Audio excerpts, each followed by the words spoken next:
আমি একটু এম্বারাসিং একটা সিচুয়েশনের ভিতরে আপনি কি পড়ছি। কিছুটা অসম্মানিত বোধ করছেন? কিছুটা কিছুটা এই যে আমার এই 36 বছরের পেশাগত জীবনে আমি কখনো স্টেট ডিফেন্স হিসেবে কোনো কাজ করিনি। তো সেখানে স্টেট ডিফেন্স হিসেবে কোর্ট আমাকে নিয়োগ করাতে আমি এটাকে সম্মানিত হিসেবে দেখেছি যে আমাকে সম্মানিত করা হয়েছে।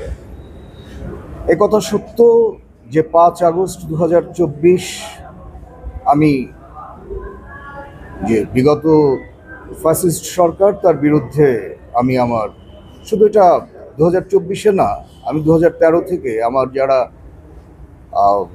ফেসবুক ফ্রেন্ড আছেন দেখতে পারবেন যে আমি 2013 থেকে নিয়মিত আমি যা অসঙ্গতি সরকারের যে সমস্ত অসঙ্গতি ছিল এইসব নিয়ে আমি পোস্ট দিয়েছি এবং অনেক অনেক কবিতা লিখেছি। আমি একজন কবিও। তো যেহেতু এটা শেখ হাসিনার বিরুদ্ধেই মামলা, আর আমাকে অ্যাকচুয়ালি কন্টেম্পট পিটিশন হিয়ারিং করবার জন্য এখানে এনগেজ করা হয়েছিল, মূল মামলা নয়। তো কন্টেম্পট পিটিশন এটা হিয়ারিং করবার জন্য আমি প্রস্তুতি নিয়ে এসেছিলাম, যেহেতু কোর্ট থেকে এটা প্রশ্নটা উত্থাপিত হয় যে কনফ্লিক্ট অফ ইন্টারেস্টের কথা। সে বিবেচনা করে, এথিক্যাল দিক বিবেচনা করে আজকে আমাকে প্রত্যাহার করেছি।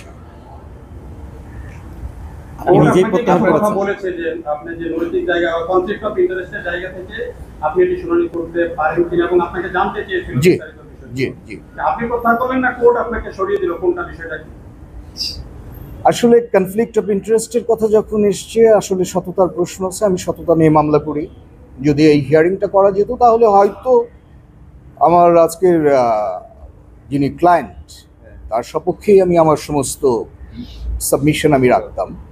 তো যেহেতু সেই সুযোগ হয়নি, আর এটা এথিক্যালও একটা ব্যাপার রয়ে গেছে, কারণ আমি 5 আগস্ট 2024 সকালবেলা তখনও গভর্নমেন্টের পতন হয়নি, তখন আমি আমার এই পোস্টগুলো আমি দিয়েছি। তো সেদিক বিবেচনা করলে, সব কিছু বিবেচনা করলে আমার প্রত্যাহার করা ছাড়া আর কোনো বিকল্প ছিল না। আপনি তো প্রত্যাহার করতে চান না। আপনি যখন এটা স্ট্যাটাস দিয়েছেন এবং আপনাকে নিয়োগ দিয়েছে, তখনই আপনার কাছে মনে হয়নি যে এটা নৈতিকভাবে ঠিক না? আসলে প্রতিটি মামলা আমাদের কাছে আসলে একটা ভিন্ন ধরনের একটা আবেগ থাকে। মামলার প্রশ্নে আমরা মামলাকে মানে খুব বেশি প্রায়োরিটি দিয়ে থাকি। ওটি আমার রাজনৈতিক দৃষ্টিভঙ্গি ছিল, আর এটা পেশাগত। আমি আমার দিক থেকে আসলে কনফ্লিক্ট অফ ইন্টারেস্ট দেখি না। আর সবচেয়ে বড় ব্যাপার হচ্ছে এই জিনিসটা প্রমাণ করবার একটা সুযোগ আমার ছিল। আজকে হিয়ারিংটা হলে এটা প্রমাণ করবার সুযোগ ছিল যে আমি আইনজীবী হিসেবে কতটা ক্লায়েন্টের স্বার্থ সংরক্ষণ করি। আমরা এখন কি বলবো, মানে আপনি প্রত্যাহার করলেন না সরিয়ে দিল? আপনি সবকিছু না, আমি সরিয়ে দিল এই কথাটার সঙ্গে আমি একমত হব না। এটা হব না, কারণ কোর্টের স্বচ্ছতা সবার আগে দেখতে হবে। ভাই, আমরা যতটুকু জানি আপনি গত 3 দিন এই মামলা শুনানির জন্য প্রস্তুতি নিয়েছিলেন এবং আপনি আজকে প্রস্তুত ছিলেন। জি। তো যেখানে নৈতিকতার প্রশ্ন এসছে, আপনি যদিও বলছেন এটা নৈতিকতার প্রশ্ন নয়, আপনি ক্লায়েন্টকে ডিপেন্ড করতেন, কিন্তু একদিক দিয়ে ভাবলে কিন্তু আপনার আগেই সরে যাওয়া উচিত ছিল। তখনই বলা প্রশ্নগুলো উঠলো, আপনি এখানে আসা উচিত ছিল। তারপর আপনি এসে লড়তে চেয়েছেন, মানে কেন লড়তে চাইলেন শেষ পর্যন্ত? আমার সততাটা প্রমাণ করবার জন্য, আর কিছু না। আমার সততা, আমি একজন আইনজীবী হিসাবে আমার 36 বছরের ক্যারিয়ার কোনো স্পট নেই। আজকের এই পুরো ঘটনার ভেতর দিয়ে আমি খুব বেশি মানে আমাকে বলতেই পারি যে আমি একটু এম্বারাসিং একটা সিচুয়েশনের ভিতরে আপনি কি কিছুটা অসম্মানিত বোধ করছেন? কিছুটা। আবার যদি কোর্ট অন্য মামলায় আপনাকে এনগেজ করে আসবেন? আমি এটা বিবেচনা করব।